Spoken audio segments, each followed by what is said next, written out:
एकाएक नंद बाबा को एक बातों की याद आ गई। नंद बाबा ने ब्रजवासी से कहा, मेरे बच्चे पर ध्यान रखना, कंस के यहाँ पर वार्षिक कर चुकाने की तिथि इसी मध्य में है भैया। आज उसको हम लोग इनकम टैक्स कहते हैं, वही टैक्स कंस के यहाँ पर सालाना एक चुकाना पड़ता है।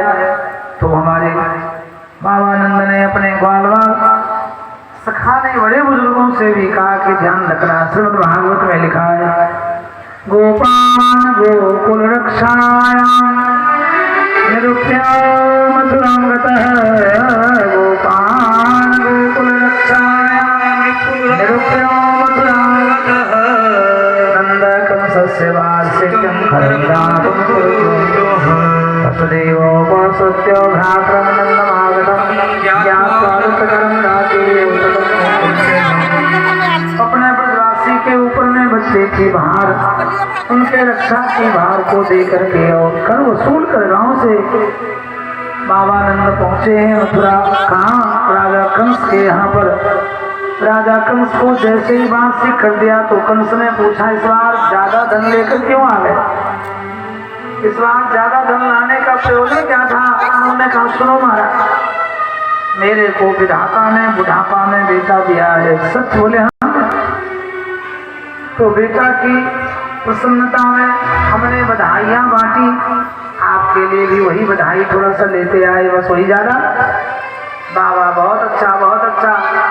आपको विधाता ने बुढ़ापा में बेटा दिया, आपने बेटे के जन्मोत्सव में मानो खुशी से बधाई बांटी। बोले हाँ, तो मेरे लिए भी लेते आए? बोले बिल्कुल, बहुत अच्छा। हम भी आपके बेटे को आशीर्वाद देना चाहेंगे। दीजिए महाराज, दीजिए। आशीर्वाद तो सबका लेना चाहिए। बुरे से बुरे आदमी दिखे लेकिन आशीर्वाद दे रहे हो तो लेने में नुकसान नहीं। अच्छे से अच्छे आदमी दिखे लेकिन जो आशीर्वाद दे रहा हो तो कभी नहीं लेना चाहिए। यहाँ कंस ने भगवान श्री कृष्ण के लिए आशीर्वाद नंद बाबा को दिया है। हे नंदराय जी, आपका बेटा अपने शत्रु को सबसे पहले मारे, ये मेरा पहला आशीर्वाद है। वैसे कंस को नहीं पता है तो नंद बाबा को भी अभी ये पता नहीं है कि नंद का बेटा ही कंस का वध करेगा। न नंद बाबा को पता है, न राजा कंस को पता है, लेकिन कंस ने आशीर्वाद यही दिया कि अपने शत्रु को सबसे पहले मारे। और इसी आधार पर कंस के आशीर्वाद से ही श्री कृष्ण ने जल्दी जल्दी कंस को मारे। नंद बाबा ने कहा, आपके मुंह में घी शक्कर। अरे महाराज सुनियो, हम दूसरा आशीर्वाद भी देना चाहेंगे। बोले दवा लाओ महाराज, आशीर्वाद तो जितना मिले वो कम है।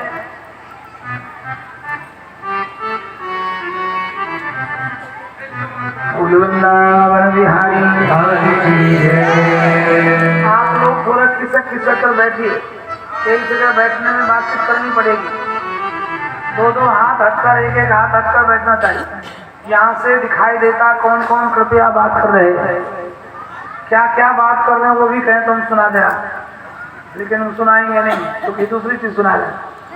बोल वृंदावन बिहारी। तो हम बता रहे थे कि यहाँ राजा कंस ने दूसरा आशीर्वाद दिया है। हे नंदराय जी, आपके बेटे, हाँ आपके बेटे की कीर्ति पूरे विश्व में फैल जाए, ये मेरा दूसरा आशीर्वाद है। बाबा नंद ने दोबारा कहा, आपके मुंह में डबल डबल बढ़िया वाला घी शक्कर। इस तरह राजा कंस का आशीर्वाद लिया। नंद बाबा यहाँ से चलने लगे। वार्षिक कर चुकाने के बाद ये जानकारी देवकी उस देव को मिली है कि यहाँ हमारे नंद बाबा जी आए हैं ब्रज से चलकर मथुरा में। तो कहते हैं हमारे वसुदेव जी और देवकी दोनों खुश हो गए, इन्हीं के अधीन में मेरा बेटा है, चलो भेज कर आते हैं। बाबा नंद को जैसे वसुदेव जी आए तो वसुदेव जी के समाचार के बारे में नंद बाबा को बढ़िया से पता है।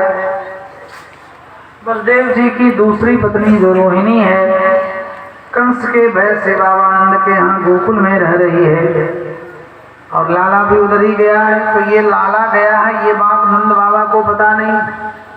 भगवान श्री कृष्ण देवकी वसुदेव के पुत्र ही नंद यशोदा का बेटा बना, ये केवल 4 व्यक्ति को पता है। एक तो जगदम्बा पराम्बा भगवती दुर्गा को, दूसरा भगवान श्री कृष्ण, और तीसरा कहते हैं वसुदेव जी, चौथा देवकी। ये 4 के अतिरिक्त उस समय किसी को ये नहीं पता है कि नंद यशोदा का बेटा देवकी वसुदेव का ही बेटा है। तो कुल मिलाकर नंद यशोदा को तो पता नहीं है, लेकिन देवकी वसुदेव को तो अच्छी तरह पता है कि मेरा ही बेटा इनका बेटा। तो यहाँ वसुदेव जी जब मिलने के लिए आए तो नंद बाबा आनंद से डूब करके आए थे, लेकिन देखते ही नेत्र में आंसू आया है। दूसरे के दुख में दुखी हो जाना, दूसरे के सुख में सुखी हो जाना, ये अच्छे आदमी का लक्षण है। आज बाबा नंदानंद से डूब कर आए, लेकिन वसुदेव जी को देखने के बाद आंख में आंसू आया और समझाने का प्रयास किया। अहो देवकी